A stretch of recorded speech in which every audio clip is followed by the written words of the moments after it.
नमस्कार दोस्तों, जैसे कि आप सभी को पता है कि कल इंदौर मंडी में दो लॉट जो कि एक 8 कट्टों का था और एक 10 से 12 कट्टों के आसपास का था, वो 2500 रुपए तक बिके हैं। लेकिन अगर मैं दोस्तों महाराष्ट्र की मंडियों की बात करूं तो प्याज दोस्तों 2700 रुपए से ऊपर भी यहाँ पे बिकी है।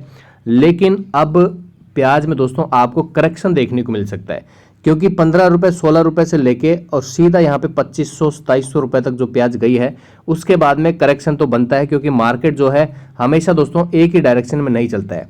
यानी कि अगर मैं बात करूं, मार्केट जो है हमेशा ऐसे नहीं चलेगा। मार्केट में आपको ऐसा उठापटक जरूर देखने को मिलेगी। यानी कि अब जो भाव यहाँ पे पहुंच चुके हैं, उसके बाद में यहाँ पे थोड़ा सा आपको करेक्शन देखने को मिल सकता है, तो इससे घबराना नहीं है। लेकिन दोस्तों एक चीज आपको यहाँ पे बचा सकती है, वो क्या चीज बचा सकती है वो मैं वीडियो में आपको बता देता हूं। उससे पहले दोस्तों एक्सपोर्ट की खबर जान लेते हैं कि कल कितना प्याज एक्सपोर्ट यहाँ पे किया गया था बांग्लादेश के साथ में।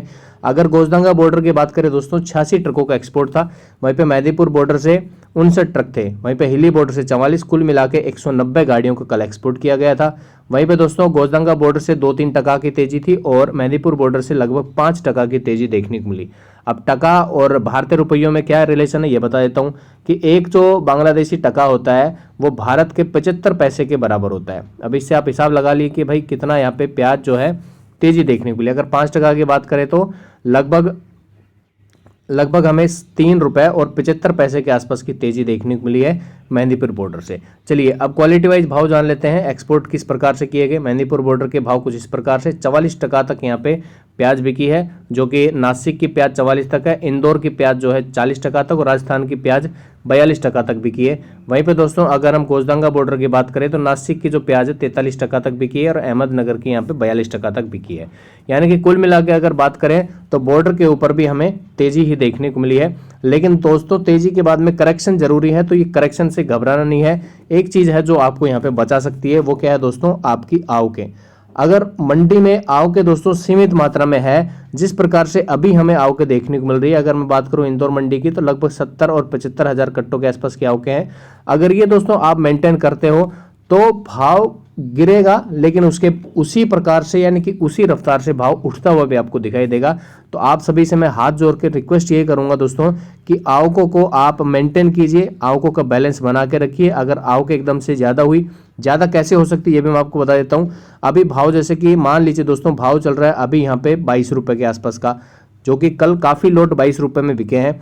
अब यहाँ से दोस्तों अगर 25 रुपए तक 2-3 लोट बिक गए, उसके बाद में अगर वहां पे गिरावट आती है और भाव जो है वापस 20 रुपए पे आ गया, तो यहाँ पे एकदम से आपको आवकों की रफ्तार बढ़ती हुई दिखाई देगी। आवक क्यों बढ़ेगी, लोग ये सोचेंगे भाई भाव गिर गए हैं, पता नहीं उठेंगे नहीं उठेंगे, और वो अपनी आवकें लगातार यहाँ पे इंदौर मंडी में लेके आते रहेंगे। इंदौर की बात नहीं हो रही, लगभग सभी मंडियों की हो रही है। आवकें बढ़ेंगी, भाव और भी डाउन आपको देखने को मिलेंगे, क्योंकि बैलेंस जो यहाँ पे आवक का और डिमांड का यानी कि सप्लाई और डिमांड का जो बैलेंस यहाँ पे हमें देखने को मिलता था वो बिगड़ जाएगा, जिसकी वजह से भाव और भी आपको डाउन देखने को मिल सकते हैं। तो आप सभी से रिक्वेस्ट है भाई बैलेंस बना के रखिए आवकों का, आवकों को बढ़ने बिल्कुल भी मत देना। अगर आवकें बढ़ गई तो भाव और भी आपको डाउन देखने को मिल सकते हैं। करेक्शन यहाँ पे जरूर आएगा, क्योंकि भाव ऐसे ही नहीं चलते हैं। भाव चलने के लिए थोड़ा उसमें उठापटक जरूरी है। मार्केट ऐसे इस प्रकार से चलता है, यानी कि यहाँ पे जो भाव है वो यहाँ पर भी आएगा, इसमें दो राय कोई नहीं है, क्योंकि भाव एक ही डायरेक्शन में नहीं चलता है, उसमें करेक्शन यहाँ पे आते हैं। चलिए ये तो बात हो गई दोस्तों करेक्शन की, कि इंदौर मंडी में करेक्शन आपको देखने को मिल सकता है। इंदौर ही नहीं, लगभग सभी मंडियों में देखने को मिलेगा। अब आपको इंदौर मंडी की आवकें बता देते हैं कि भाई आज हमें कितनी आवकें इंदौर मंडी में देखने को मिल रही है। यहाँ पे दोस्तों सबसे पहले अगर आलू की बात करें तो आलू की आवकें लगभग मैं ऑलरेडी बता चुका हूँ, काफ़ी दिनों से सामान चल रही है। आज भी लगभग उतनी ही आवकें हैं, लगभग 5000 कट्टों के आसपास की। वहीं पे दोस्तों लहसुन की आवकों की बात करें तो लहसुन की आवकें थोड़ी सी यहाँ पे कम हुई है, अभी लगभग 5500 के आसपास की आवकें देखने को मिल रही है। और प्याज की आवकें आज भी दोस्तों मेंटेन है। आप सभी का मैं फिर से धन्यवाद करूंगा, क्योंकि आवकों का बैलेंस जो आपने बना के रखा है, जिसकी वजह से कल इंदौर मंडी में तेजी देखने को मिली थी। बाकी मंडियों में इतनी तेजी नहीं थी, इंदौर में अच्छी खासी तेजी थी।